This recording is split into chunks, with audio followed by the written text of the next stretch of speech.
Hey everyone, today I'm going to show you how to download Geometry Dash for free on your iPhone or iPad. So before downloading the game, open the Settings app and tap General.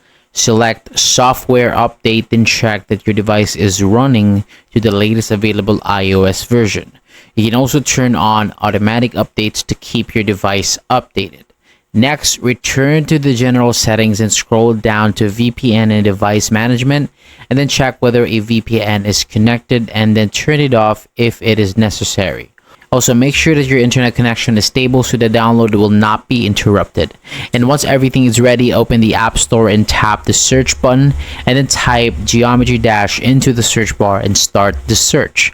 And you may also see several versions of the game. So look for Geometry Dash Lite, which is the free version, and then tap Get and confirm the download if it asks, and wait for the game to install. And after the installation is complete, you can open Geometry Dash Lite and start playing. So thank you so much for watching. For more videos like this, hit the subscribe button below and I'll see you on the next video.